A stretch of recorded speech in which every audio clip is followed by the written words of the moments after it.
Ya, sudah keluar. Kemudian ini mau tanya dulu ya, kemarin Iya, baik. pembimbing satunya siapa ya? Untuk pembimbing satu saya Pak Fahrudin, Pak. Pak Farudin ya.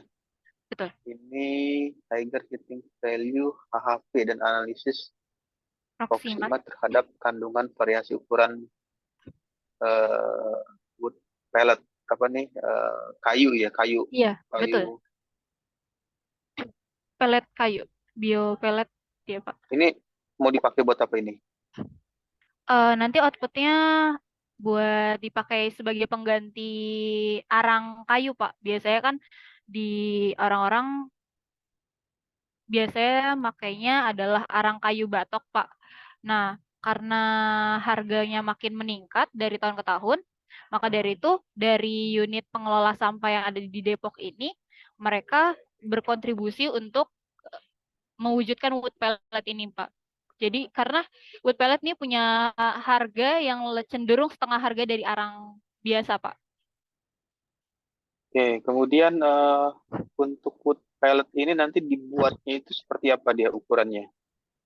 Untuk ukuran dalam standar dari jurnal yang biasa ya, dari peneliti-peneliti sebelumnya itu di 10 sampai 30 cm, Pak. Namun ketika saya lihat di tempat pengelola wood pellet tersebut 10 sampai 30 itu sangat jarang. Jadi saya mengambil variasi ukuran 6, 7, 8, 9 dan 10. Ya, oke, berarti HHV dan analisis proximat ya yang mau dilakukan. Betul. Kemudian untuk analisis proximat ini nanti apa yang mau dikerjakan di bagian ini? Baik, untuk pengujian analisis proximat bertujuan untuk mendapatkan kadar air, kadar abu, kadar karbon terikat yang dimana ingin melihat apakah sudah sesuai dengan standar nasional Indonesia, Pak, untuk biopelet kayu ini. Dia ngitung berapa persentase gitu ya, Iya, persentase kadar kandungannya. betul. Itu ukurnya gimana nanti? Ukur proximat misalnya berapa kandungan persen air, berapa persen kandungan karbon tadi. Iya, betul, Pak. Untuk Mengetahuinya gimana? metodenya dalam uji proximat ini biasanya dari penelitian-penelitian sebelumnya telah penulis baca dengan melalui pemanasan furnace, Pak. Jadi nanti nanti ada sampel yang dimasukin ke cawan, setelah itu dimasukin ke furnace dengan temperatur itu 105 derajat Celcius, Pak. Dan itu biasanya selama 3 jam. Nanti dari situ kita lihat apakah ada kadar air yang menurun atau meningkat seperti itu, Pak. Ya, Jadi melalui proses pembakaran, Pak, kalau analisis proximat ini. combustion ya. Hmm. Betul. Ya, terus coba turun lagi ke bawah apa? Eh, Oke, terus sebentar sebentar. Yang tadi apa? Yang halaman atasnya apa? Usulan penelitian. Apakah? Usulan proposal ya. Usulan Oh, penelitian. mm, Ini proposal kan yang mau di apa? Diajukan ya. betul. Iya, Jadi penelitiannya saya ganti jadi proposal ya, Pak? iya, Baik, proposal penelitian. Kan sempro ya, seminar proposal ya. betul. Proposal ya. Proposal Iya. seminar. Baik, selanjutnya, Pak. Kemudian ke bawah lagi pelan-pelan intinya scrollnya cuy. Yang ke atas lagi, bentar, bentar, masih masih halaman Baik, yang atas. tunggu Itu sebentar. Jakarta 4 April Kaprodi ya. Oke, terus ke bawah lagi pelan-pelan aja. Iya, maaf. Ya, ini daftar isi, latar belakang, terus apa, rumusan masalah ya. Karena problemnya di situ tujuan masalah, batasan masalah, tematika penulisan, tinjauan pustaka ini nanti masuk previous tadi atau semacam apa studi literatur. Oke, terus nanti coba scroll lagi apa aja yang apa dimasukkan. Kemudian eh, ke bawah lagi bab Baik. 3 ya. Bab 3-nya metode penelitian, tempat, variabel, dan persiapan alat, proses penelitian, pengujian densitas. Terus bawah lagi. Oke. Nah, coba lihat masuk ke bab 1, pendahuluannya.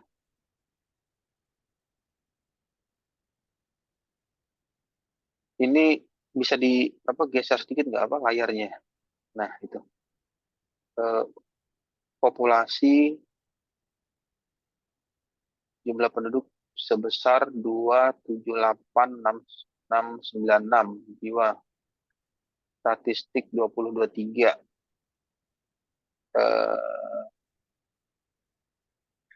Ini datanya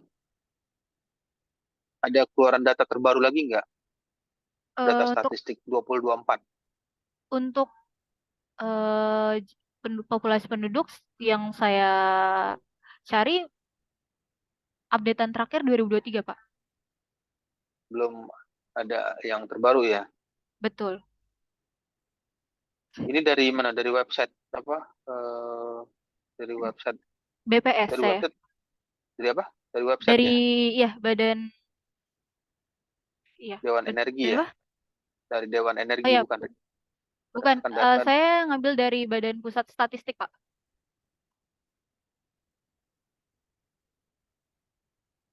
Ya. Coba diklik tulisan statistiknya. Ya. Kemudian Agus Cahyono Adi 2024. Coba diklik lagi. Agus Cahyono. Agus Yang Cahyo. Oh, yang ini. Cahyono Adi. Iya. Ya. Ini minyak bumi sebesar. Oke. Nah, nanti coba ini ya. Dicek secara seluruh. Tapi saya memberikan alur struktur penulisannya itu untuk bab 1 latar belakang. Pertama itu adalah kalimat prolog. Prolog itu kalimat apa? Pembuka latar belakang. Nah, Baik, Pak. cara membentuknya itu lihat lagi ke judul atas. Judul atasnya apa tadi judulnya? Coba lagi scroll ke atas. High hitting value. Nah, ya judul ini kan. Iya, Nah, betul. nanti apa yang melatar belakangi sehingga perlu melakukan analisis ini proximat terhadap kandungan ukuran variasi Wood pellet. Jadi kalimat pembukanya itu di latar belakang awalnya. Apa yang melatar belakanginya? Sama seperti pertanyaan background ya atau latar belakang, misalnya ditanya kenapa milih jurusan teknik mesin gitu pada saat ambil program sarjananya nggak ngambil teknik elektro atau teknik sipil, ada yang melatar belakangi. Nah itu yang diceritakan di awal. Baik, Pak. Berarti di awal ini saya menceritakan mengapa urgensinya ya, Pak. Kayak kenapa sih Iya, kita harus meneliti hal tersebut ya? iya. Kenapa? Kan di situ kan ada keyword, ada kata kunci, ada kata analisis yang tertulis tadi ya. Nah, Baik. kenapa itu perlu dilakukan analisis? Jadi wood pellet itu kenapa sih harus dianalisis gitu? Nah, jadi di bagian itulah yang menjelaskan pembukaan awal. Misalnya, kalau tadi kan diceritakan karena wood pellet pertama lebih mudah ya didapatkan, terus menghasilkan nilai value yang lebih tinggi bisa dibandingkan dengan bahan bakar yang lain ya. Itu salah satu latar belakang yang menjadikan argumen kenapa melakukan analisis untuk wood pellet tersebut. Nah, itu yang nanti maksudnya diinsert, diselipkan di kalimat awalnya. Kalimat pembuka yang melatar belakangi memilih judul tersebut. Baik, Pak. Ya, terus turun lagi ke bawah, scroll lagi ke bawah. Nah, ini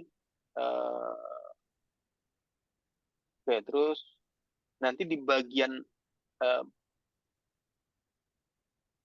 ini ada kata pribadi. Pribadi 2021 ini dokumen pribadi atau gimana? Sebenarnya ada namanya Pak. Jadi sorry saya lupa Nama orang, nama iya orang nama pribadi. orang. Jadi dia ada misalnya Cahyo pribadi gitu Pak. Jadi pas di Mendeley sintasisnya jadinya pribadi dulu yang Ya, ya, masuk ke sintasinya. ya. Oke, terus berdasarkan KSDM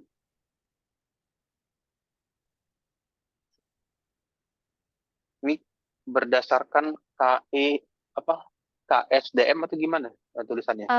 Kementerian Sumber Daya Mineral. Oke. Nah, karena di situ berupa singkatan, itu kan Iya. singkatannya KSDM dikasih dalam kurung kan kayak seperti apa? Kementerian Sumber Daya Mineral. Jadi ada apa namanya penjelasan eh, arti dari singkatan.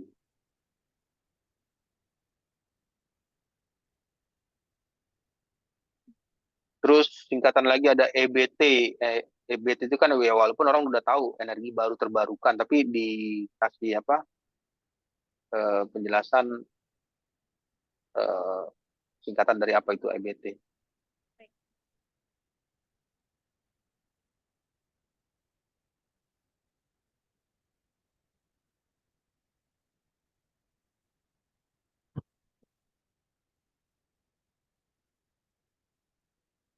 Kemudian turun lagi ke bawah, Badan Pusat Statistik, terus biomass ya. Terus scroll lagi ke bawah,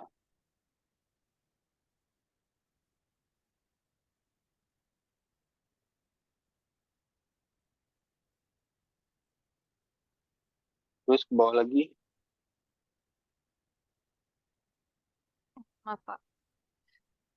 Ya, nah jadi alurnya kayak gini ya, Pak. Hmm. Nanti coba maksudnya dibayangkan atau diimajinasikan alur struktur kalimatnya itu ketika menulis bab satu, ini kan bab satu ya, latar belakang seperti bayangkan segitiga terbalik.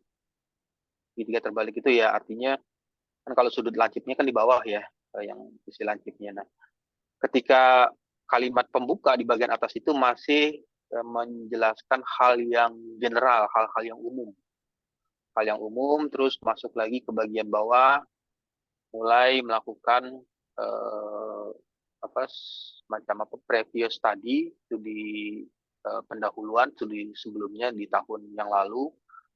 Kalau ini dilakukan tahun 2024, ya jadi maksudnya menceritakan penelitian sebelumnya tahun 2023, 2022, 2021 ditarik ke belakang selama 5 tahun ya untuk itunya.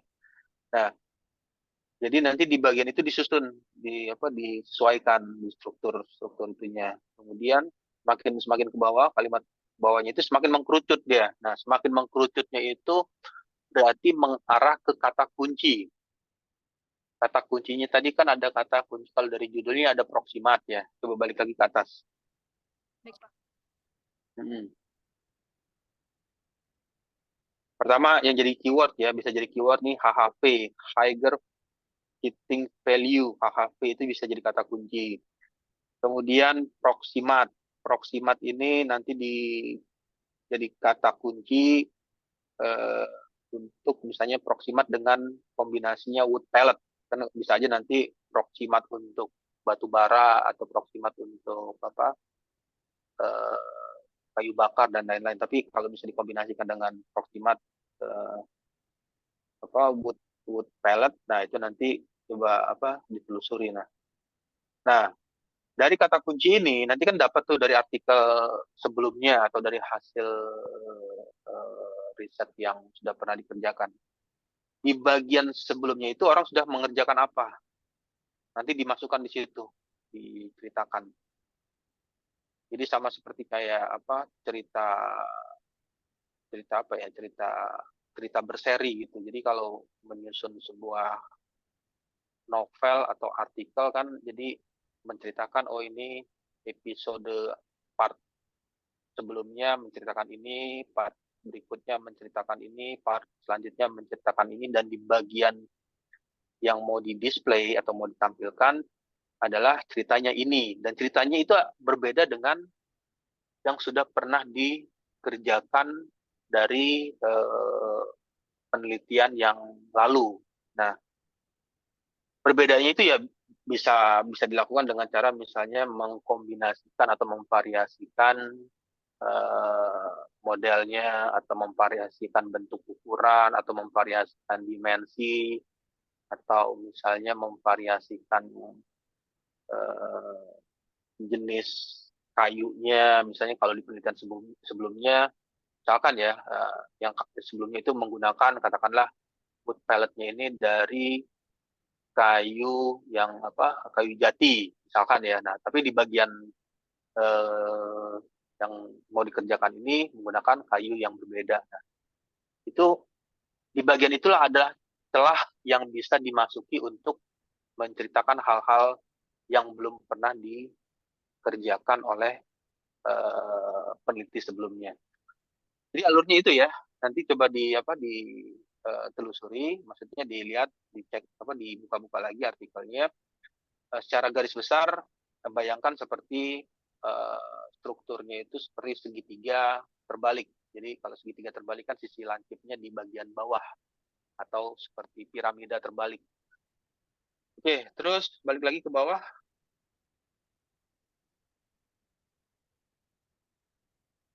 Nah, yang selanjutnya ini penelitian ini bertujuan untuk memprediksi nilai kalor bahan bakar. Terus apa lagi yang mau tujuan memprediksi nilai panas bahan bakar nabati berasal dari serbuk kayu.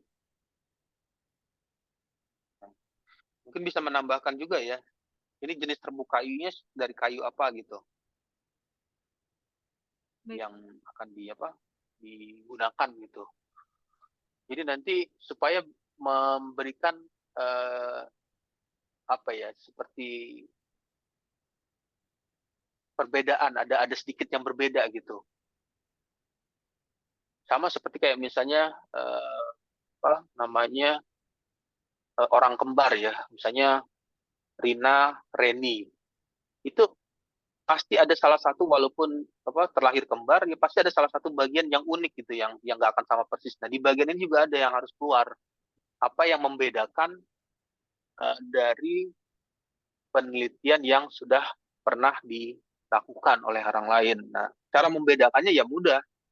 Ya misalnya kalau yang lain pakai kayu jenis A, ini pakai kayu jenis B. Terus misalnya kalau yang ukurannya pelletnya berbentuk lingkaran, bulat-bulat ya. Nah, misalnya yang ini berbentuk balok atau berbentuk kubus. Nah, lalu nanti dianalisis ketika berbentuk yang lingkaran dengan berbentuk kotak, itu proses pembakarannya atau hasil dari HHV ya, Higher heating value-nya itu lebih cepat atau lebih besar nilainya yang bentuknya seperti apa. Nah, jadi di bagian itu yang nanti bisa mencari hal-hal yang dengan kata lain hal unik atau hal yang belum dilakukan oleh penelitian sebelumnya.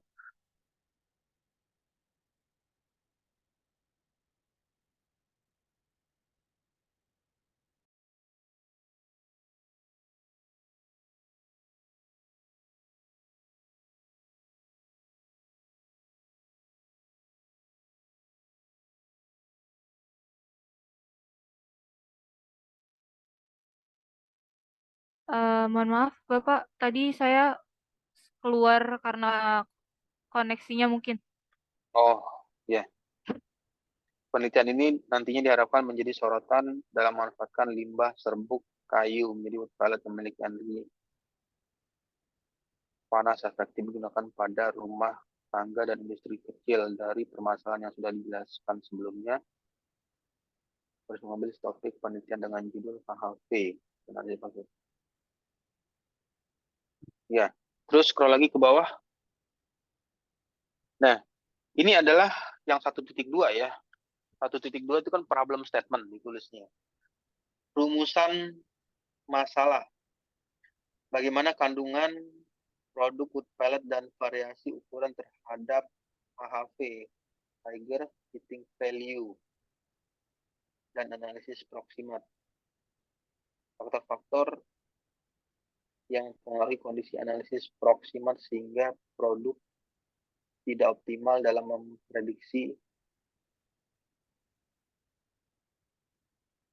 Ini nomor 2 gimana maksudnya ini? Jadi kan di dalam pengujian proximat dia kan pembakarannya furnace ya Pak. Jadi ada suhu bisa bisa mungkin dari suatu produk kenapa tidak optimal dalam memprediksi HHV-nya ini mungkin bisa dari suhu dari furnace atau eh, dari thermalnya furnace-nya sendiri juga bisa Pak. Soalnya yang ada penelitian yang saya baca dari internasional di mana dalam mengetahui HHV ini pengujian proximat itu dia punya peran penting juga Pak dalam memprediksi HHV-nya ini. Jadi saya bertujuan untuk apakah ada faktor yang mempengaruhi suatu sampel dalam kondisi proximat tersebut. Iya. Uh, kemudian kira-kira ada artikel nggak yang hampir mendekati dengan penelitian yang mau dikerjakan ini? Maksudnya jurnal gitu. Un- Mungkin sebenarnya tunggu sebentar Pak. Analis ada sih Pak. Dia dalam penelitian tersebut Oke, menceritakan kalau perihal ah, proximat terhadap HHV-nya Pak. ya, kalau ada bisa di share screen kayak gimana siapa artikelnya? Nih, baik Pak. Mohon ditunggu sebentar ya Pak. Saya coba cek Ya, dulu di foldernya.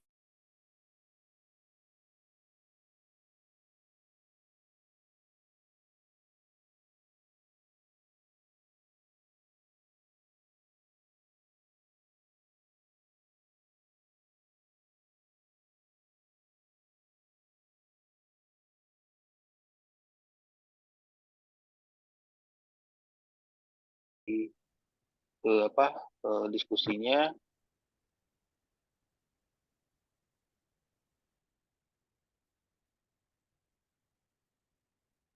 Pak, mohon maaf Pak, Pak saya Ya, eh ya satu lagi siapa tadi Nadia ya?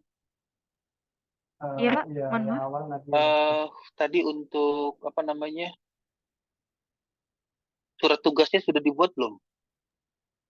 Mohon maaf Pak untuk Sur- surat tugas. Saya baru banget tahu dari Suryo pas jam sore Pak, jam 4 sore. Makanya saya nggak tahu besok bakal bisa buat surat tugas atau enggak. Iya, Atau nanti tolong dibuat surat surat tugasnya ya, surat tugas apa pembimbing dua ya. ya pembimbing 2 untuk skripsinya. Baik Pak. Eh berarti eh, berarti untuk pembimbingan offline harus ada surat tugas tersebut dulu ya Pak? Sebenarnya bukan itu, maksudnya Oh surat iya, tugas apa itu tuh? eh, legal standing atau legalitas untuk sebagai pembimbing. Jadi kan di surat tugas itu kan nanti kan ada yang tanda tangan siapa? Dekan ya, Pak Okta PLT. Nah, jadi artinya saya bekerja berdasarkan penunjukan dari surat tugas itu untuk membimbing misalnya mahasiswa apa pembimbing 2 atau pembimbing 1 dengan judul proposal atau skripsi yang diajukan ini. Baik Pak. Ya, nanti tolong dibuat ya untuk itunya surat tugasnya ke apa ke bagian apa Dikjar ya Pak Mitro, Pak Sumitro. Oke, yang berikutnya bisa apa dilanjut di sini. ya.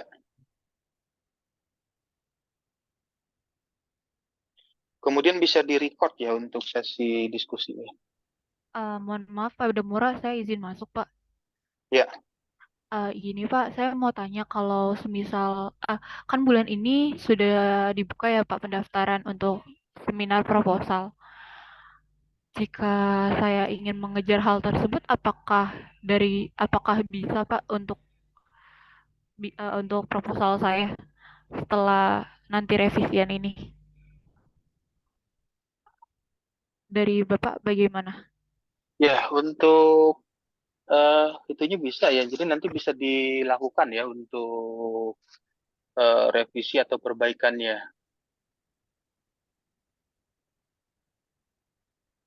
Untuk perihal tanda tangan yang diberitakan dalam administrasi seminar proposal, apakah Bapak memiliki waktu untuk tanda tangan offline, Pak? Atau sebenarnya dalam administrasi tanda tangan dosen tersebut bisa online? Untuk tanda tangan bisa online ya kalau dengan saya. Nah, tadi kan ada butuh berapa tanda tangan tadi itu? 4 ya. Iya, betul, 4. Nah, tadi kan ada beberapa komentar ya di bab 1, bab 2, bab 3 dan apa 1 2 3 ya karena proposal. Iya, Nanti itu tinggal ditarik mundur aja supaya apa baik. waktunya kan karena waktunya kapan nih apa pendaftarannya proposalnya? Terakhir tanggal 6, Pak. Jadi tanggal tanggal 6 itu terakhir G-From. 6 April ya. Iya, 6 April. Maka dari itu bagaimana, Pak? Apakah Ya, jadi eh, ditarik mundur aja. Jadi misalkan kalau saya kan bimbingan itu tiap hari apa ya, hari Rabu ya. Jadi di minggu pertama apa hari Rabu yang kemarin memperbaiki bab 1, bab 2, bab 3. Tadi kan ada yang di apa ditulis ya yang ada komentar apa penulisan itu yang nanti baik, Pak? dituliskan di situ. Baik. Berarti saya nantinya minta tanda tangan Bapak by online ya, Pak?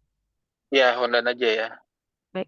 Cuman itu satu lagi jangan Mhm. lupa tolong buat ini ya apa yang Surat tugas ya? tadi ya surat tugasnya karena itu legal standing untuk melakukan bimbingan secara administrasi apa itunya di apa pembimbingan. Oke, ada lagi? Kalau nggak ada, mungkin bisa yang tadi dapat dilanjutkan ya. Baik, Pak. Terima kasih banyak ya, Pak. Ya,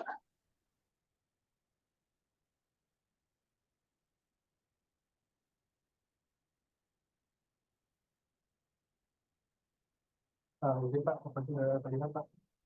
ya sudah terlihat.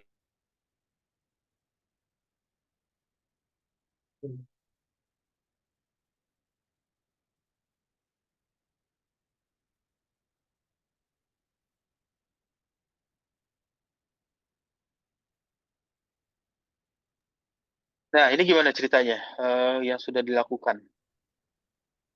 Eh, saya apa suruh dulu Pak.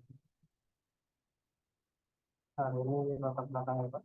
Jadi semuanya penelitian terdahulunya bagi beberapa yang terkait tentang penelitian saya dari proyek ini itu semuanya saya masukkan di latar belakang Pak sebagai referensi penelitian saya.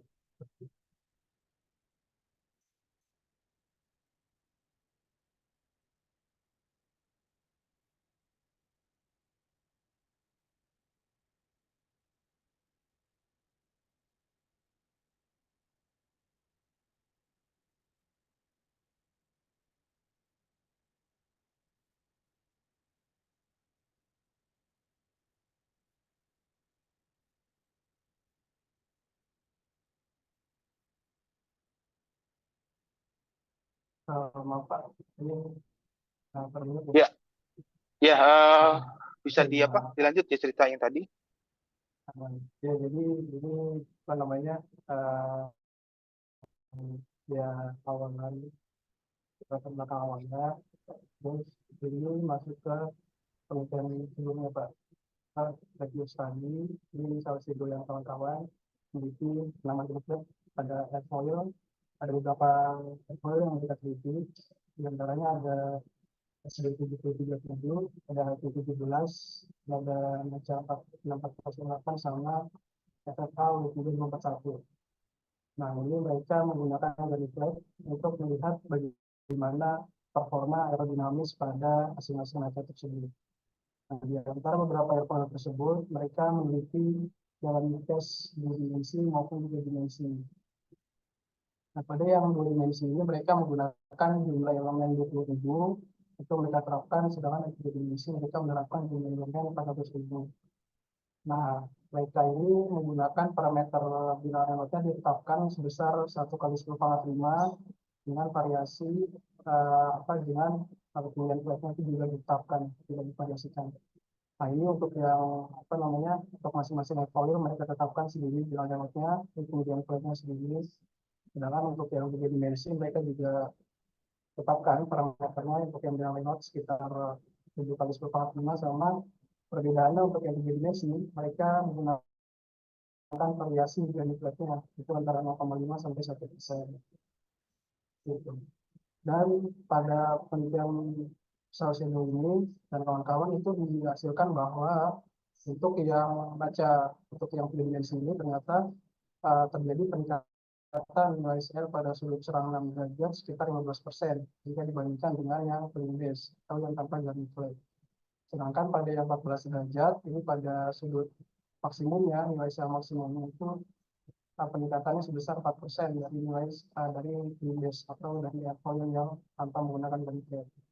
Tetapi seiring peningkatan meningkatnya tinggi garis flat itu mempercepat nilai stall daripada airfoil itu sendiri gitu.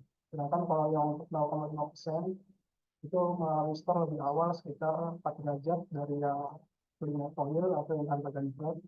Sedangkan untuk yang 4 derajat ini, untuk yang kemudian 1% itu terjadi sudut stall sekitar 4 derajat lebih awal daripada yang plain base gitu. Nah, terus penelitian serupa juga dilanjutkan oleh Albert dan kawan-kawan dengan penelitian sebagai berikut. Itu mereka juga menerapkan penggunaan garis flat untuk menggunakan analisis kira-kira bagaimana sih performa aerodinamisnya juga diterapkan pada bila turbine seperti itu. Nah, cuma daripada penelitian yang saya kutip ini, dua penelitian ini mereka menggunakan base-nya itu simetris, Pak. Jadi walaupun mereka menggunakan dua dimensi maupun tiga dimensi, itu sumber Z-nya itu mereka gunakan simetris. Jadi semua geometrinya dari pangkal sampai ke ujung itu sama seperti itu. Nah, ini juga ya Albert diterapkan menggunakan garis untuk berdinamik tiga dimensi. Nah, ini ada beberapa tipe airfoil yang mereka lakukan, dan antaranya dari U98, W190 sampai airfoil AH93, W174. Setelah mereka juga menerapkan naca, ini ada naca 6 digit sama naca 4 digit, baik simetris maupun asimetris sudah mereka terapkan. Nah, di sini juga penelitiannya itu sama seperti yang sebelumnya gitu, Salcedo ini. Samanya dari mana? Samanya itu bahwa di dalam envelope-nya itu mereka tetapkan semua gitu, tidak mereka variasikan. Ini juga flat-nya mereka tetapkan seperti ini gitu.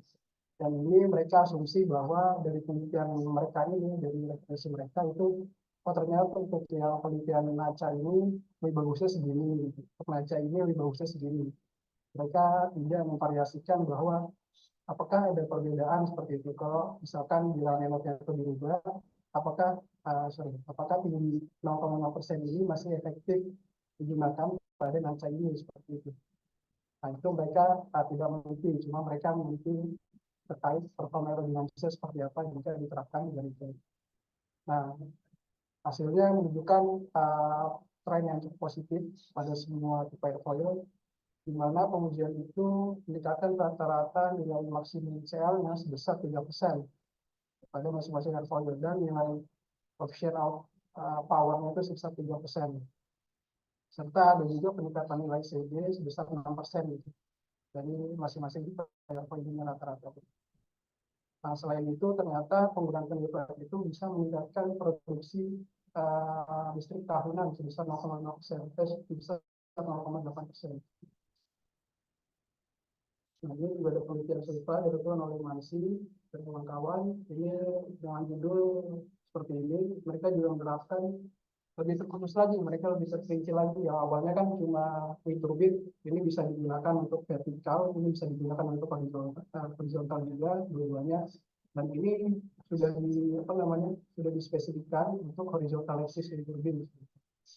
Nah, mereka menerapkan penelitian itu pada bila S809, yang mana penelitian ini menggunakan penelitian 3 dimensi, tapi balik lagi seperti penelitian sebelumnya, ini 3 dimensinya itu bahwa diasumsikan sumbu Z-nya itu simetris. Jadi antara pangkal sama ujungnya itu simetris semua. Dan itu didapatkan hasil yang cukup positif dari penelitian ini, yang mana meningkatkan ketika ditambahkan device dan flap, itu bisa meningkatkan nilai professional performance sebesar 8,3% seperti itu dibandingkan tanpa menggunakan gun flap. Yang mana ini itu meningkatkan nilai annual yield sebesar 8,87%. Itu yang awalnya 6944 kW per year, itu yang semula 6378 kW per year bisa meningkat sampai 6944 kW per year. Terus penelitian selanjutnya dilakukan oleh Chen dan kawan-kawan dan judul penelitian seperti ini. Nah, ini ada perbedaan dari penelitian sebelumnya, yang mana penelitian sebelumnya itu kan mereka menggunakan gun flap yang sama jenis juga, cuma di sini mereka tambahkan ada serata. Serata itu sama kayak bergerigi, jadi kayak gigi hiu gitu, bergerigi gitu. Nah, kalau yang plan ini datar, jadi sama kayak penelitian sebelumnya, mereka menggunakan gun flapnya itu yang plan ini sebutannya sebagai gun flap yang datar gitu. Serata, jadi bergerigi. Nah, hasilnya itu mereka terapkan, ini penelitiannya juga sama seperti sebelumnya. Untuk viral menot mereka tetapkan sebesar 1,6 kali 1,5 gitu, tidak mereka variasikan. Makanya mereka variasikan itu tingginya itu dari 1,5, 3 sampai 6% core. Nah, 6% core ini maksudnya kalau airfoil itu kan ditentukan dari panjang core-nya ya. Dengan kalau core-nya itu 1000 mili, itu berarti kan 1 meter. Nah, ini maksudnya 6% core itu 6% dari 1000 mili gitu. Dan dari flap itu ditempatkan di bagian trailing edge, jadi di bagian akhir atau di bagian belakang daripada airfoil. Untuk penelitian ini pada ketinggian gun flap itu sebesar 6%, didapatkan nilai maksimum CL-nya itu sebesar segini. Ini lumayan hasil yang cukup positif sebagai penelitian dari Cenatol. Itu mereka ternyata didapatkan bahwa yang tipe Ceratot ini itu lebih perform daripada yang tipe Flame. Gitu. Nah, sedangkan untuk yang tipe Flame ini ternyata lebih perform daripada yang Ceratot ya. Kalau yang Flame kan 89,9%, sedangkan yang Ceratot itu 65,6%. Jadi pada penelitian ini diambil nilai yang paling bagusnya ya, istilahnya yang 6% itu yang paling efektif diterapkan pada viral menot 1,6 kali 1,5 ini untuk kaca 0021. Nah, hasilnya itu ternyata bahwa memang dari flap yang biasa, istilahnya dari flap yang datar, itu lebih bagus, lebih perform daripada yang Ceratot yang bergerigi. Di mana nilai CL itu lebih besar yang datar atau yang flat. Nah, hal ini pun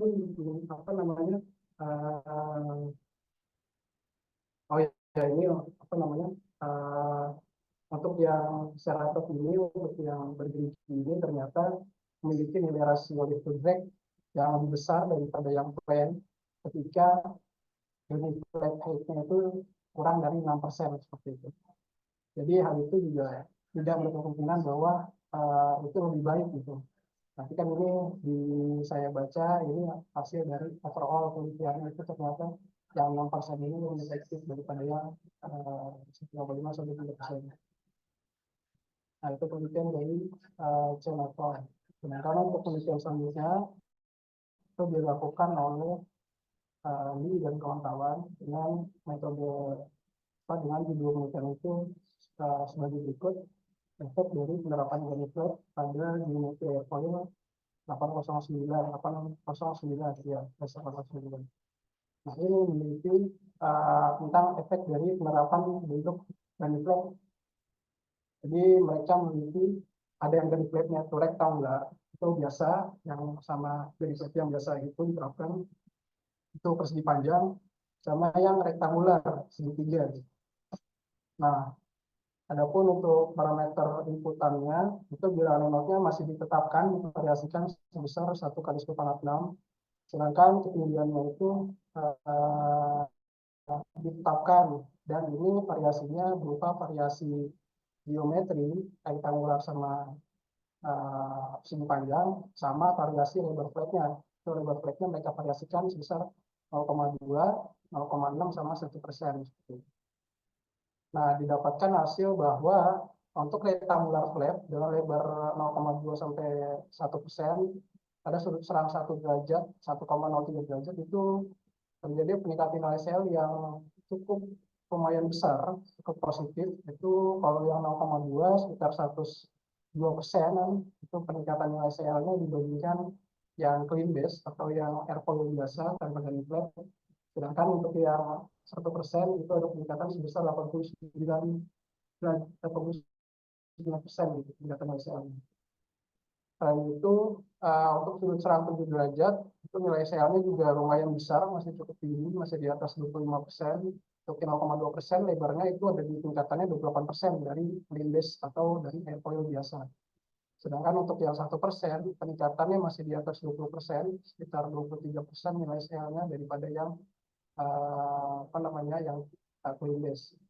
Sedangkan untuk yang triangular, untuk yang segitiga, untuk flatnya, itu pada sudut serang 1 derajat juga meningkat juga terjadi tren yang cukup positif jika dibandingkan dengan yang dengan yang clean base. Cuma di sini ada perbedaan daripada yang rektangular gitu, atau yang segi panjang. Yang mana yang rektangular itu kan yang efektif yang 0,2. Sedangkan untuk yang triangular itu yang efektif ternyata 1%.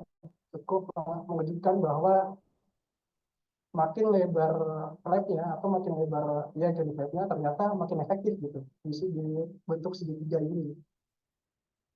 Nah, tapi ini juga pas 7 derajat mereka lebih efektif ternyata yang lebarnya itu 1% dibandingkan yang 0,2% jika yang rektangular ini. Nah, ini penelitian dari Hall dan Gang tahun 2019. Selanjutnya penelitian selanjutnya itu juga dilakukan oleh He dan kawan-kawan tentang seperti ini, memberikan simulasi benefit pada low remote number, jadi pada bilangan remote yang rendah penerapannya. Nah, ini lagi-lagi bilangan remote-nya mereka tetapkan, itu mereka tetapkan sebesar 3 kali 10⁻⁵, cuma mereka variasikan itu ketinggiannya dari 0,2 sampai 3% seperti itu. Nah, hasilnya pada penelitian He dan kawan-kawan ternyata cukup mengejutkan bahwa kemudian ketika flat sebesar 3% itu terjadi nilai yang paling efektif pada bilangan 3 kali 10⁻⁵ gitu. Nah, yang mana terjadi peningkatan nilai maksimum CL. Nilai maksimum CL itu nilai CL sebelum dia itu mengalami stall angle. Jadi kan kalau di NACA itu kan di airport itu sebelum dia stall angle itu kan menyentuh titik puncak tuh, peak value. Nah, peak value ini dinyatakan sebagai nilai CL maksimum. Nah, nilai CL maksimumnya itu paling besar didapatkan pada flat dengan ketinggian 3%, sebesar 25% peningkatan nilai CL dari linear foil. Nah, penelitian selanjutnya dilakukan oleh Graham dan kawan-kawan itu tentang, nah ini penelitian eksperimen, kalau yang di atasnya itu kan simulasi. Nah, ada penelitian eksperimen dilakukan oleh Graham dan kawan-kawan. Itu menganalisis pengaruhnya daripada ketebalan dan flat terhadap performa airfoil. Untuk penelitian ini dilakukan pada airfoil SD762 dengan parameter kondisi udaranya lagi-lagi masih ditetapkan, bila flatnya tidak divariasikan, itu ditetapkan sebesar 1,5 kali 10⁻⁵, atau ketika dikalkulasi itu sekitar 27 meter per second kecepatan udaranya. Dan yang ini penelitiannya masih sama seperti penelitian sebelumnya. Beliau ini dan kawan-kawan itu masih menerapkan variasinya berupa variasi ketinggian dari jernih flatnya. Yang mana ketinggiannya masih general antara 1%, 2%, dan 4%. Terus, nah ini dilanjutkan lagi pada airfoil SD762 ternyata untuk bilangan not segini ya, ini bilangan 1,5 kali 1,5, ternyata 4% flat height yang lebih optimal dibandingkan yang 1%, 2%. Yang mana kalau menurut logika itu kan 1% seharusnya yang semakin besar atau semakin tinggi flatnya itu kan akan memiliki dampak kepada coefficient of drag ya, yang semakin tinggi. Tapi pada hasil eksperimental yang dilakukan oleh Graham dan kawan-kawan, ternyata yang paling tinggi lah yang mengalami nilai optimal seperti itu. Yang mana meningkatkan nilai CL sebesar 29% daripada tanpa menggunakan gun flat seperti itu. Ini dilakukan tahun 2018 dan bersama Graham dan kawan-kawan. Nah, dari penelitian itulah yang membuat saya memotivasi gitu. Ini dari penelitian di atas ini kan semuanya sudah meneliti semua tentang variasi ketinggiannya dan juga ada variasi lebarnya seperti itu. Nah, cuma dari penelitian-penelitian tersebut belum ada yang meneliti kira-kira ada tidak sih dampak dari pengaruhnya penerapan variasi bilangan Reynolds terhadap penentuan ketinggian granit yang efektif gitu.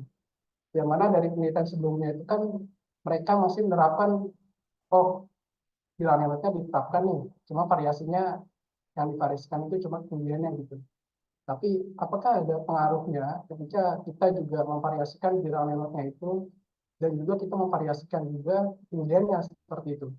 Yang mana nanti membuat harapannya dari penelitian itu membuat pernyataan bahwa oh ternyata untuk bidang Reynolds yang rendah atau kalau Reynolds number ternyata efektif itu ketinggiannya sebesar sekian gitu. Misalkan ketinggiannya 0,2% itu yang efektif untuk yang low Reynolds number. Sedangkan untuk yang moderat atau yang menengah, bilang yang menengah ternyata yang efektif 1% seperti itu. Sedangkan untuk yang high Reynolds number ternyata yang efektif 4%. Gitu. Nah itu belum ada penelitian yang sudah seperti itu. Gitu. Nah inilah yang memotivasi saya untuk bisa melakukan penelitian seperti ini. Yang mana menurut James Gideon, Pak James itu setiap device secara dinamis, terutama wind turbine, itu beroperasi pada kecepatan fluida yang berbeda-beda seperti itu. Yang mana kalau kecepatan yang berbeda-beda, otomatis kan bilangannya kan akan berbeda pula seperti itu. Yang mana ini tentunya diharapkan dari penelitian ini, oh ternyata ada pengaruhnya loh penerapan variasi bilangan Reynolds terhadap ketinggian dan efeknya seperti itu. Tidak semata-mata ketinggian 4% itu efektif untuk bilangan rendah atau ketinggian 4% itu efektif untuk kemudian untuk bilangan tinggi itu belum ada penelitian seperti itu. Nah harapannya penelitian saya itu bisa memberikan gambaran kepada para ilmu pengetahuan seperti itu. Harapannya bahwa oh ternyata untuk yang low Reynolds itu ketinggiannya efektif sekian, untuk yang moderate itu ketinggiannya efektif sekian, dan untuk yang high Reynolds number ketinggiannya efektif sekian seperti itu.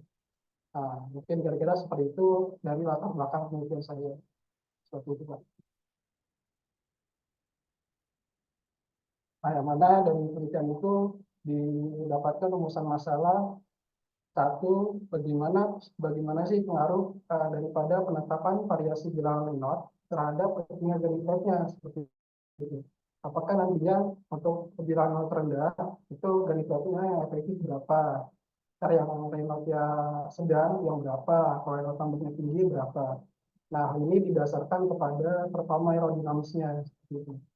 Nanti setelah didapatkan nilai coefficient of lift, coefficient of drag, serta ratio lift to drag, serta nanti kalau penelitiannya itu apa namanya memungkinkan akan dilakukan juga penelitian coefficient of moment. Nah, nanti dari situ dianalisa kira-kira nanti kan ada variasi angle of attack ya.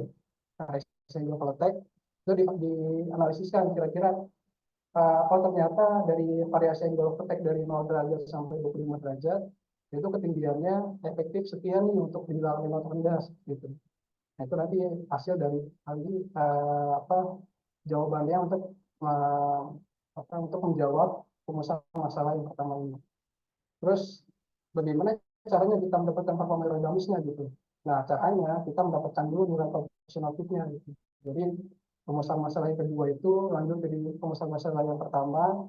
Jadi tujuannya itu untuk mendapatkan nilai coefficient of lift-nya gitu. Coefficient of drag serta rasio lift to drag-nya terhadap variasi yang attack-nya pada masing-masing bilangan Reynolds. Jadi nanti pada masing-masing bilangan Reynolds dan pada masing-masing ketinggian gravity flat itu akan dianalisis dan dianalisa untuk nantinya datanya diambil terus dilakukan penelitian lebih lanjut seperti itu untuk menjawab rumusan masalah yang pertama ini. Nah, terus untuk menguatkan hasil pada rumusan masalah kedua, maka saya bikin rumusan masalah selanjutnya seperti itu. Bagaimana sih hasil simulasi atau bagaimana sih kontur kecepatan maupun kontur pressure daripada penelitian untuk menguatkan data performa aerodinamisnya gitu.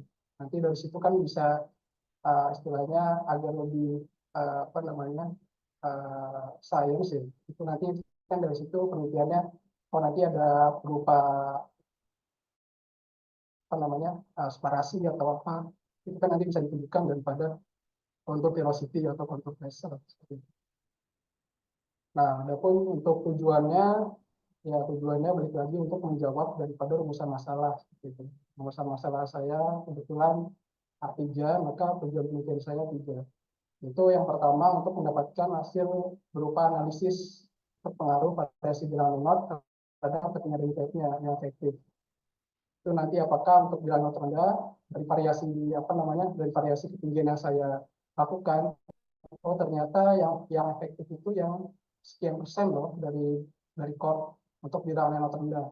Karena untuk yang bilangan not moderat atau yang menengah, oh ternyata ketinggian efektif itu sekian loh. Nanti untuk yang bilangan not tinggi sekian seperti itu.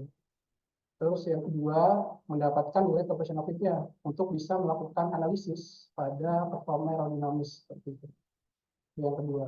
Terus yang ketiga, tujuannya untuk mendapatkan fenomena hasil atau istilahnya kontur ya, kontur baik kontur kecepatan maupun kontur pressure pada software CFD terhadap variasi angle of attack-nya seperti itu.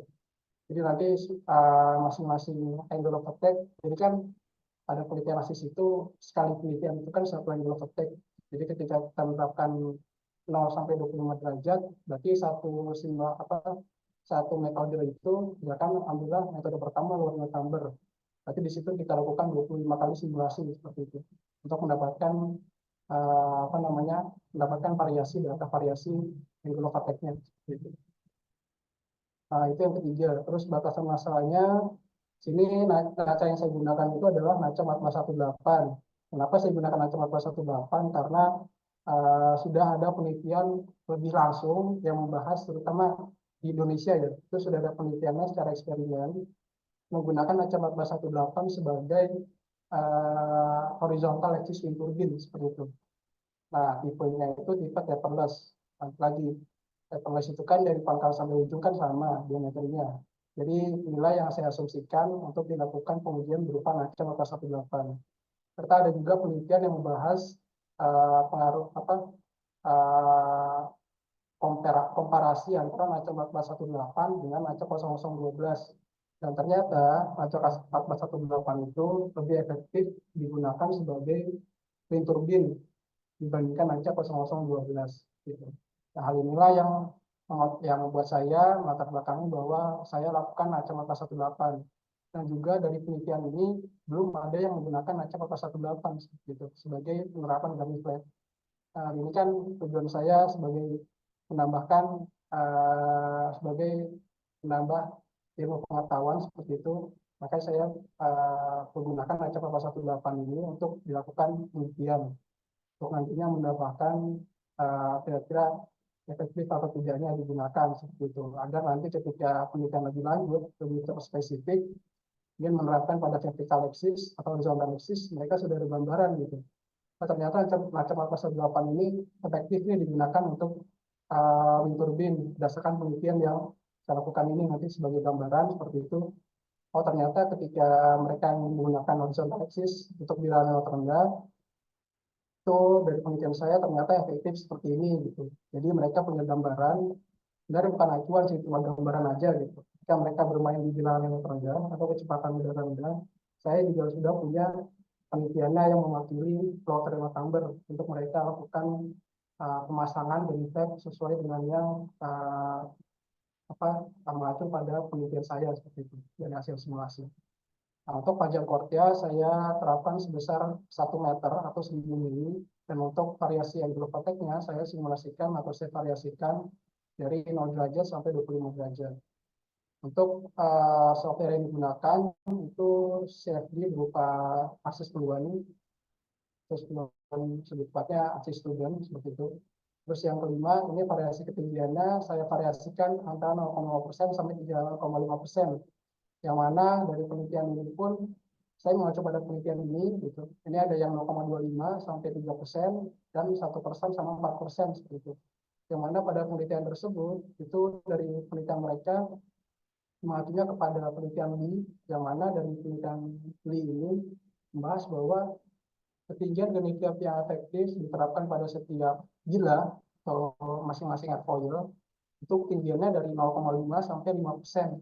Lebih dari itu bisa mengakibatkan stall angle yang lebih awal atau lebih dini terjadi stall angle atau meningkatkan separasi seperti itu.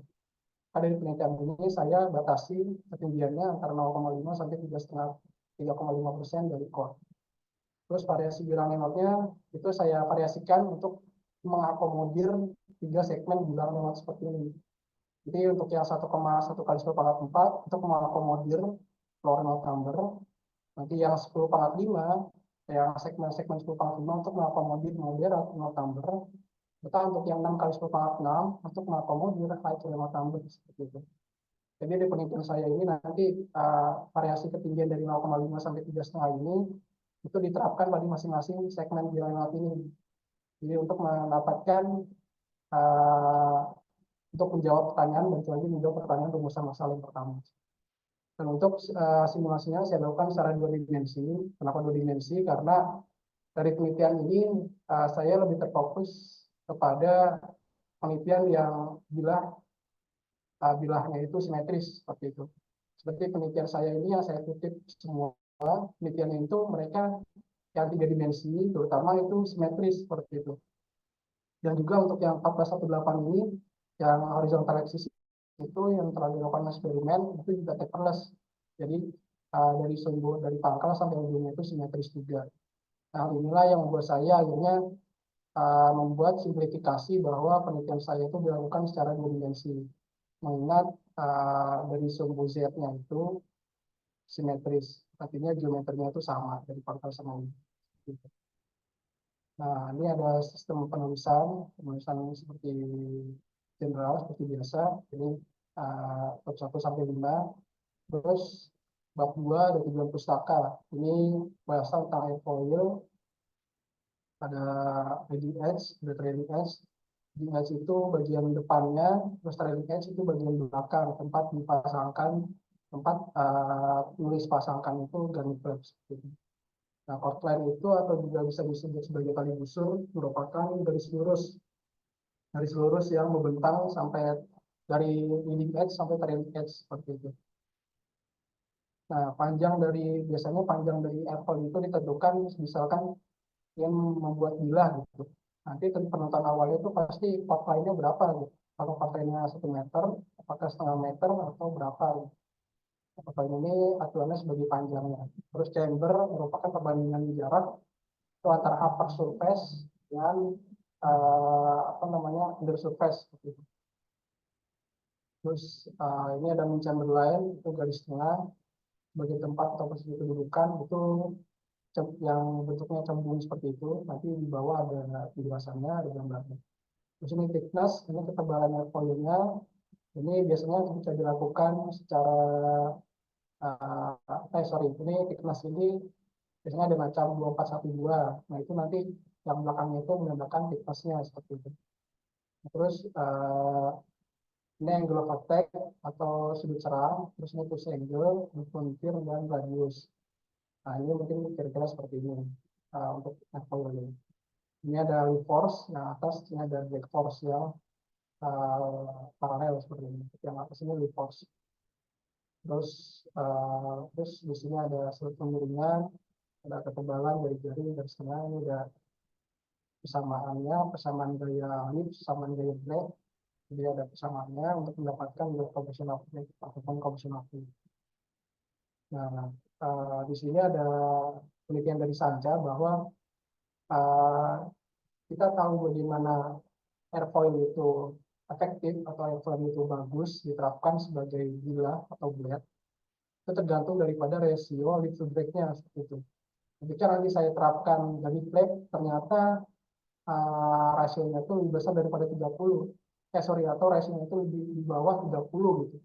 Maka penerapan dari blade itu dinyatakan tidak efektif digunakan pada Sanca 418 seperti itu. Karena menurut penelitian Sanca itu sebuah airfoil dikatakan bagus atau baik itu ketika nilai rasio lift to drag-nya di atas 30. Nanti ini bisa dijadikan acuan, maka kira-kira ketika saya terapkan itu dia bagus atau tidak, gitu. Dia perform atau tidak di airfoil itu. Dan juga menjadikan acuan saya untuk menerapkan kira-kira dari variasi 0,5 sampai 3,5% kuat itu, yang mana nih yang paling efektif mengacu pada penelitian daripada Sanca ini. Jadi nilai lift ya rasionya nanti saya lihat, kalau yang di bawah 30 berarti itu dinilai tidak efektif digunakan pada segmen bilang lengkap tertentu seperti itu. Nah ini bilang lingot, nah ini general saya jelaskan. Ini rumusnya, Fe sama dengan rho Q D per mu. D-nya ini bisa diganti sebagai panjang outline-nya. Atau tadi saya mengambil menerapkan itu sebesar 1 meter atau 1000 mili. Jadi D-nya bisa diganti 1000 mili. D-nya ini viscositas udara, P-nya ini kecepatan udaranya, dan P-nya ini densitas udara. Di sini ada air arah laminer, transisi, sama turbulen. Itu ketika laminer ini ketika RE itu kurang dari 2100, terus kalau yang transisi itu ketika RE-nya di antara 2100 sama 4000, terus yang turbulen ini untuk RE-nya di atas 4000.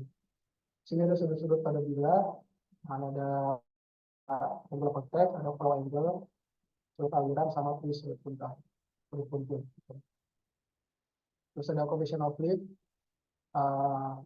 Ini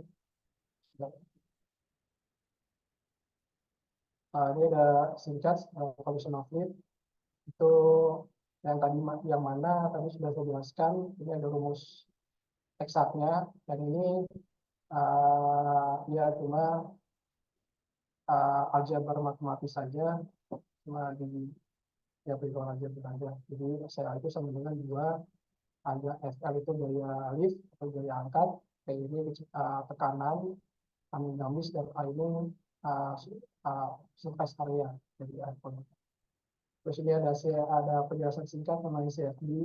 CFD itu apa? Terus ada tahapan proses CFD. Terus ada meshing, ada apa namanya? Data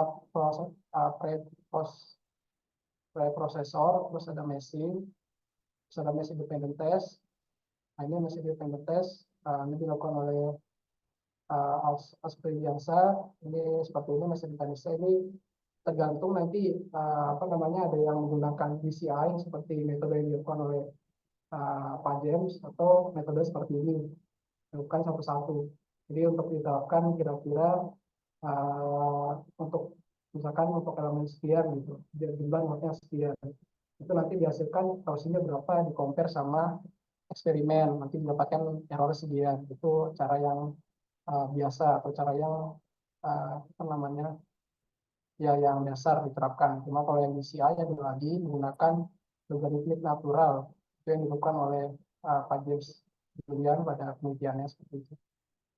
Nah, ini persamaan dasar CFD. Selanjutnya ini bersama kekalan massa, pertemuan komunitas, persamaan momentum, sama persamaan kekalan energi. Terus ada permodalan turbulensi, ada omega SST, K epsilon, sama yang apa namanya K epsilon RAG atau K epsilon yang standar. Terus ada yang apa namanya K omega, juga ada K omega SST atau K omega standar. Terus ini masuk bab 3, metode penelitian. Sini ada waktu dan tempat pelaksanaan. Terus ada diagram alir seperti ini. Jadi pertama-tama mulai terus berdiri teratur, dan dari definisi tersebut dicari, dari definisi tersebut dicari kira-kira lag-nya apa atau kurangnya apa, setelah didapat kekurangannya apa, itu yang dijadikan motivasi untuk dilakukan penelitian seperti itu. Tadi setelah diobservasi kira-kira apa yang belum ada pada penelitian sebelumnya, barulah dibuatkan geometri desain. Nah, geometri desain itu dibagi dua lagi. Ada yang menggunakan dummy flat, ada yang tanpa menggunakan dummy flat, atau biasa disebut dengan clean base. Itu nanti untuk dilakukan apa namanya pembanding hasilnya seperti apa, performa aerodinamisnya, dan menggunakan dummy flat atau tanpa menggunakan dummy flat. Terus tahap kedua itu etap selanjutnya ada meshing. Nah, dari meshing itu di, atau bisa disebut mesh independent test ya. Nah, kalau penulis itu menggunakan variasinya itu per cell height dengan dicer y plus sama dengan 1. Nah, apa sih sebenarnya dicer y plus itu? Saya ingin share sedikit sebentar.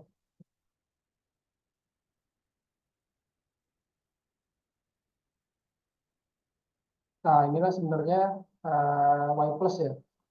Itu pertama apa namanya dikemukakan oleh Johan Minkurace ini. Itu ternyata itu y plus itu untuk memprediksi viscous layer atau bisa disebut dengan kecepatan apa lapisan kecepatan seperti itu. Nah, ini kan aliran kecepatan itu kan seperti ini. Itu dari yang misalkan kalau misalkan dinding, ini dia asumsikan dinding ya. Ini kan jadi apa namanya viscous layer atau kecepatan fluida gitu. Nah, ini yang menabrak dinding itu seperti ini nanti. Jadi nanti semakin jauh daripada dinding, maka kecepatannya itu mendekati kecepatan tak terhingga atau kecepatan semula. Misalkan kecepatan semulanya 15 meter per second. Nah, nanti yang jauh ini 15 meter per second nih. Sedangkan yang dekat dinding itu akan mengalami fenomena viscous layer. Yang mana di sini pasti akan menyentuh atau akan di bawah 15 meter per second. Misalkan di sini 2 meter, di sini 3 meter, ini 10 meter, baru yang atasnya ini yang jauh dari dinding itu 15 meter per second. Inilah yang disebut sebagai Y plus seperti itu, metode Y plus. Nah, ini lebih spesifiknya diterapkan untuk Y plus, yang mana ini fenomena viscous layer untuk yang menyentuh dinding itu seperti ini. Semakin jauh Y plusnya, maka fenomenanya itu akan semakin tidak akurat seperti itu. Atau bisa diistilahkan ketika viscous layer-nya itu, ketika nilai Y plusnya itu kurang daripada 5, maka dia akan berbentuk seperti kayak gini. Nah, akan berbentuk seperti logaritmik seperti itu. Eksponensial, sorry. Agak terus kesininya logaritmik. Nah, ketika nanti misalkan Y plusnya itu ditetapkan 40, bukan 1 kan ini ya. Kalau 1 kan bagus, nanti hasilnya seperti ini. Ketika diterapkan 40, maka nanti dari 0 dia langsung 40 gitu. Nah, seperti itu. Nah, inilah nanti yang akan masalah pada tahap setupnya atau pada tahap simulasi run calculate-nya. Kalau misalkan Y plus diterapkan 40, nanti nanti nilai hasil dari coefficient of lift, coefficient of death-nya itu akan tidak akurat dibandingkan dengan yang eksperimen. Maka dari itu nanti saya akan terapkan validasi terutama terlebih dahulu untuk menerapkan dan itu sudah saya validasikan bahwa semakin besar nilai Y plus-nya maka nilainya itu akan semakin tidak akurat daripada hasil eksperimen. Nah, maka dari itu saya terapkan nilai Y plus sama dengan 1 untuk bisa membentuk viscous layer seperti ini. Nah, ini yang realnya di lapangan itu viscous layer itu seperti ini, seperti itu. Jadi walaupun ASIS itu sekarang sudah apa namanya sudah canggih dengan apa namanya metode wall treatment-nya, cuma untuk apa sebagai metode apa namanya pencegahan ya agar hasilnya itu lebih akurat, maka saya gunakan Y plus sama dengan 1 untuk bisa membentuk viscous layer seperti ini. Seperti itu. Nah, saya izin untuk balik ke apa namanya work lagi. Nah, itu setelah didapatkan di share Y plus sama dengan 1, maka langkah selanjutnya itu dimasukkan parameter simulasinya seperti bidang nenotnya, seperti densitas fluidanya, seperti viscositas fluidanya, kecepatan fluidanya, seperti itu. Jadi setelah dimasukkan baru di run calculate nih. Nanti kalau misalkan di run calculate itu tidak ada yang bermasalah atau bisa disebut sebagai floating gitu, nilainya terus melonjak seperti itu, Baru itu ada yang masalah nih di parameter simulasinya. Apakah ternyata ada yang salah memasukkan input parameternya atau tidak. Nanti setelah oke semuanya jalan, baru lanjut kepada pengolahan data. Data-data yang sudah didapatkan itu akan diolah, terus dianalisis untuk mendapatkan kesimpulannya. Terutama untuk menjawab 3 rumusan masalah utama tadi.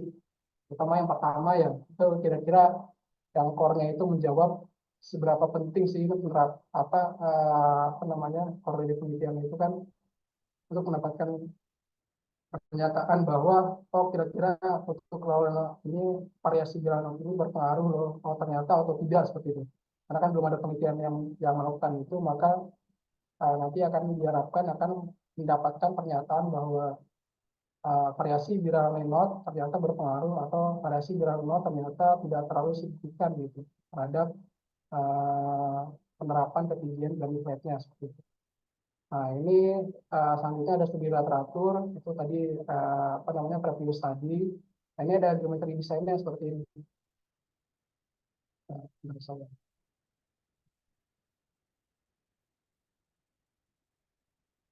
Nah, ini bisa dilihat, ini disebut sebagai boundary condition seperti ini. Nah, ini airfoilnya. Jadi nanti untuk bagian trailing edge, untuk bagian gamis rate itu diterapkan di sisi sini nih, trailing edge. Nah, seperti ini. Nah, ini yang airfoilnya ini nah coba 18. Nanti yang untuk gamis itu diterapkan di bagian belakang seperti ini trailing edge. Tapi yang ini divariasikan kemudiannya itu 0,5% atau 1% sampai 3% dari core itu akan disimulasikan seperti itu. Karena kecil untuk saya mengakomodir dapatkan semuanya sampai boundary condition maka manual kalau tidak terlihat. Nah, pokoknya intinya nanti untuk menerapkan dari type-nya akan saya terapkan di bagian trailing edge atau bagian belakang daripada endpoint. Terus langkah selanjutnya ini apa namanya software yang digunakan. Ini softwarenya ada CAD untuk nanti CAD itu untuk membuat geometri desainnya, untuk membuat boundary condition-nya. Jadi nanti dari airfoil tool itu data-datanya itu akan diolah untuk dimasukkan kepada software CAD-nya. Jadi saya menggunakan SolidWorks sebagai software CAD-nya. Nanti setelah di impor datanya, baru nanti dibuatkan boundary condition seperti ini. Nah awalnya itu cuma airfoil aja kayak gini, cuma airfoil yang kecil ini awalnya. Nah, nanti setelah diimpor datanya dari airfoil itu, baru dibuat di software CAD, bisa di SolidWorks, baru berbentuk seperti ini. Nah ini saya apa namanya tidak ada hal pastinya untuk mendapatkan sebenarnya seberapa jauh sih dari sini sampai sini, seberapa jauh dari sini sampai sini itu tidak ada. Cuma agar menjangkau apa namanya mendapatkan nilai yang lebih baik atau dapatkan nilai yang lebih bagus itu simulasinya, maka diterapkanlah di apa sorry di apa disarankan untuk sejauh-jauhnya seperti itu untuk mendapatkan fenomena-fenomena yang akurat di sekitar sini. Kalau nanti cuma segini gitu andaikan asumsikan, maka nanti dikhawatirkan simulasi fenomena-fenomenanya itu tidak tercapture dengan baik. Maka oleh karena itu penulis menerapkan dirinya itu sejauh mungkin daripada airfoil.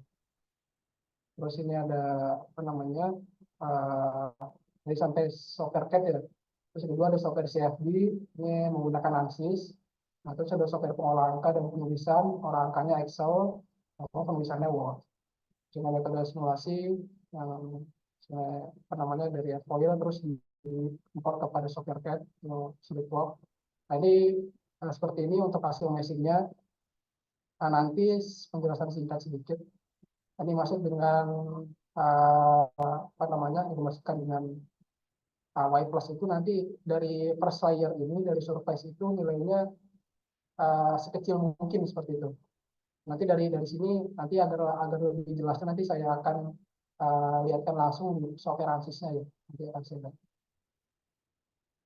Nah ini seperti ini untuk meshingnya. Jadi nanti dari meshingnya itu akan dilakukan meshing dependent test.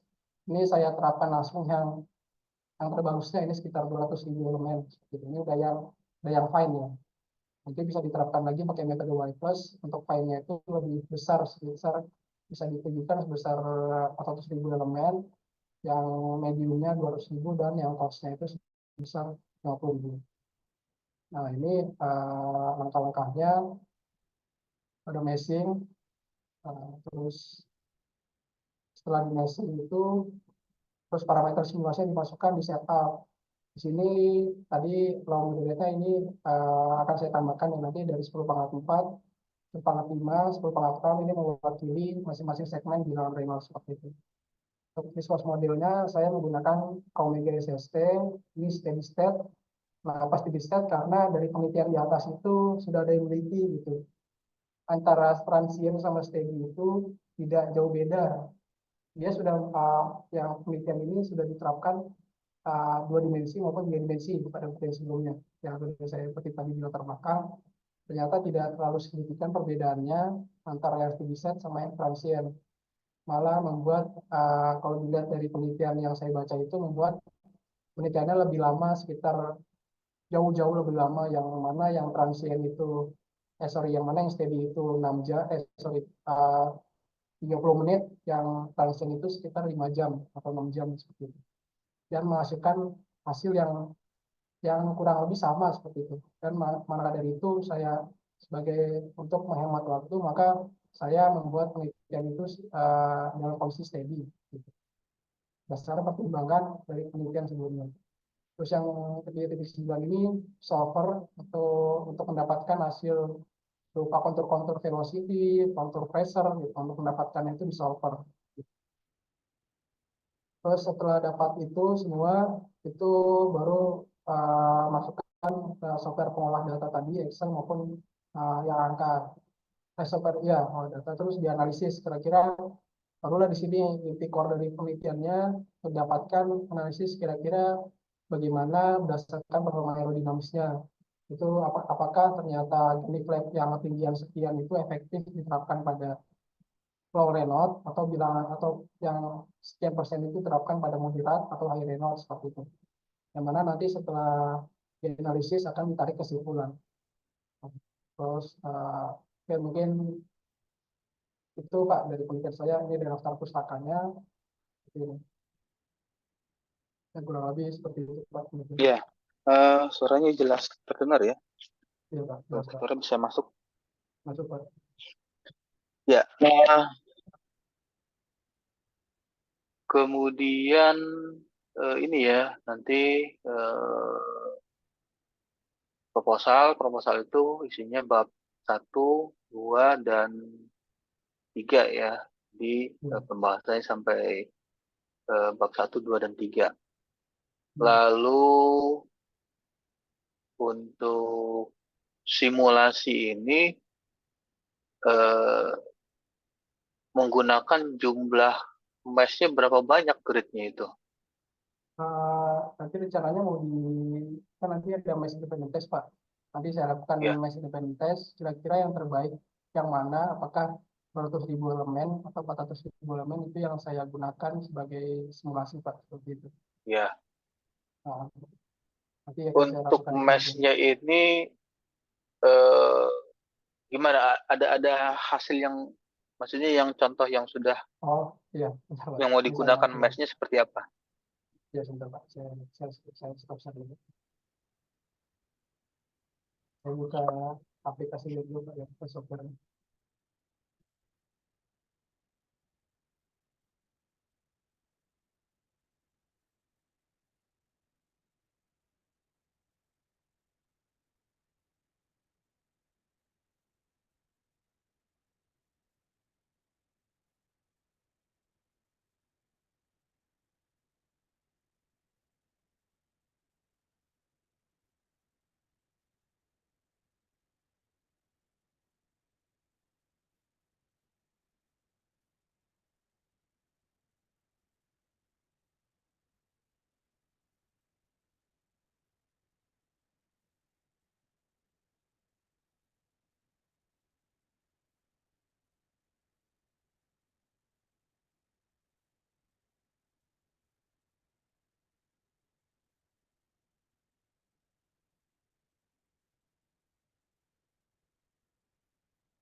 Apa sudah terlihat?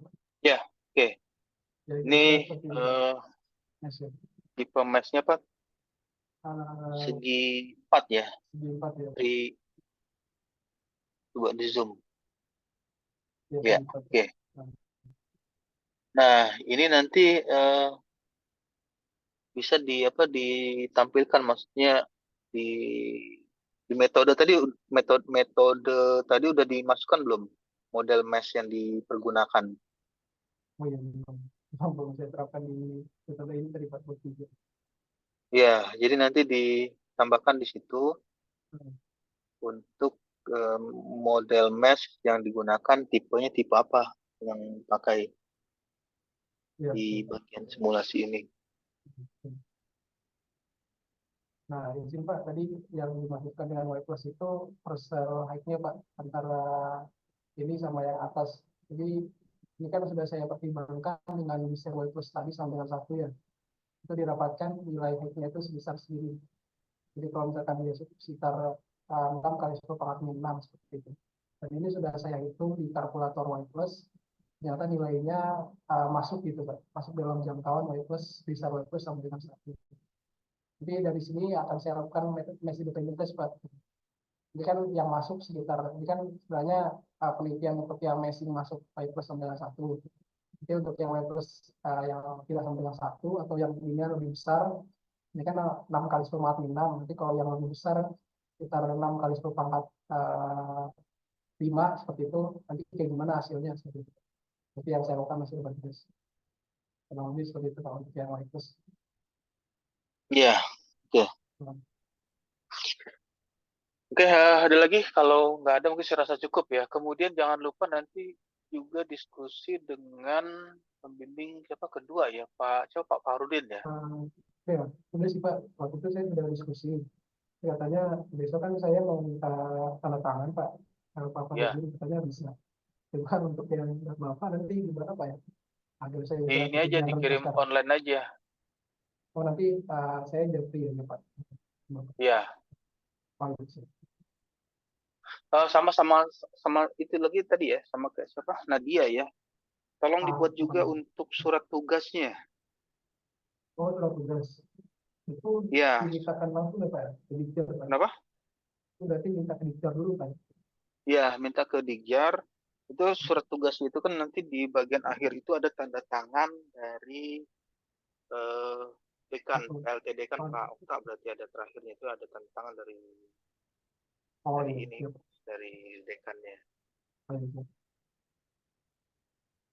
Besok saya coba ke sana Pak untuk minta surat tugas itu. Ya, ya oke. Kalau misalnya itu tidak ada lagi, saya rasa cukup ya.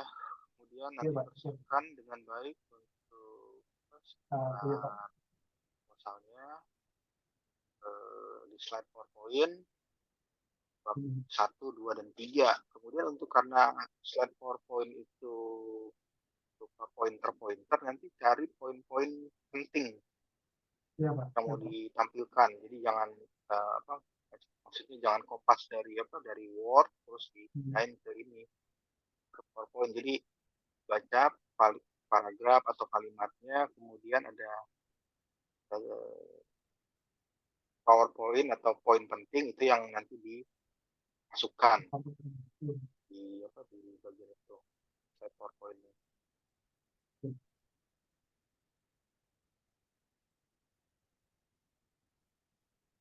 Iya.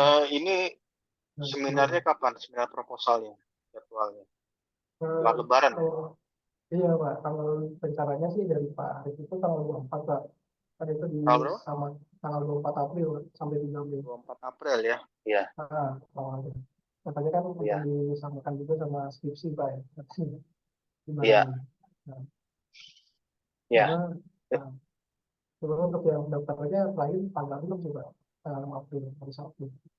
Iya. Nah, alhamdulillah, Ya, jadi itu ya. iya Nanti Pak. dibuat aja Surat sama tugasnya Pak ya. seperti kayak iya, apa namanya, untuk bimbingannya di apa tanggalnya Iya Pak. diatur kan. Kalau di WA grup kan ada tuh setiap setiap hari apa itu, hari Rabu ya kalau nggak salah ya. Ya, hari Selasa atau hari Rabu nanti disesuaikan aja di PA Group tertanggal itu. Tapi nanti tinggal apa namanya, tinggal sesuaikan tanggalnya Pak ya.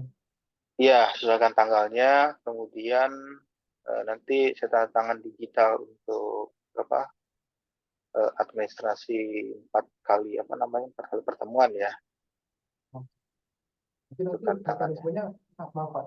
Masih untuk mekanismenya berarti nanti saya mintakan dulu tanda tangan beberapa atau saya kasih langsung draftnya, draft bimbingannya Pak?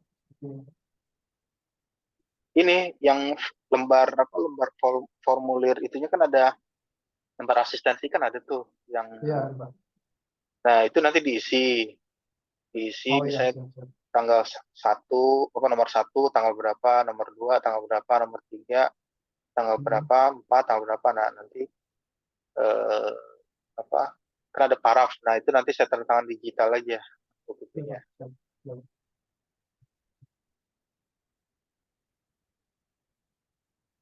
Ya, oke. Saya rasa cukup ya untuk itu. Baik, Pak. Kemudian yang berikutnya bisa apa? Oh, nggak ada lagi ya? Bisa, Pak. Oh, saya tadi ada 6 ya. Ini udah pada keluar. Yaudah. Oke, kalau nggak ada mungkin saya rasa cukup untuk sesi diskusinya. Kemudian ya persiapkan baik-baik untuk presentasi seminar proposal di slide PowerPoint, karena ada beberapa item pada saat penilaian itu. Yang pertama misalnya nanti mengenai tingkat kerapian. Kerapian itu artinya misalnya pada saat presentasi itu mahasiswa ya usahakan menggunakan ini ya jas pakai dasi gitu. Terus ketika presentasi misalnya intonasi atau penyampaiannya juga jelas. Nah, itu juga ada poin-poin ininya, poin penilaian. Kemudian sama seperti siapa tadi, Nadia ya, nanti coba dicek lagi misalnya rata kiri rata kanan untuk spacingnya, space-nya untuk lihat kondisi dikondisikan atau dilihat lagi supaya teratur. Kemudian untuk nomor gambar, penamaan itu juga diperhatikan untuk penulisannya. Nah, poin pentingnya di bagian proposal itu yang seringkali ditanyakan dari penguji itu, karena proposal itu kan artinya mengajukan ya, usulan yang akan dikerjakan. Nah, poinnya itu ada di 1.2 rumusan masalah. Itulah yang inti dari proposal itu mau mengerjakan itu di problem statement atau di rumusan masalahnya. Nah, nanti ya itu yang perlu perkuat, misalnya pertanyaan-pertanyaan atau argumen-argumen apa yang nanti ketika ditanyakan oleh penguji, bahwa permasalahan-permasalahan yang dituliskan itu bisa dilakukan, itu bisa dikerjakan sampai selesai. Ya, oke. Saya rasa cukup ya untuk sesi diskusinya. Kalau tidak ada lagi, mungkin saya rasa cukup. Saya ucapkan selamat malam. Wassalamualaikum warahmatullahi wabarakatuh. Terima kasih banyak Pak. Ya. Ya. Ya.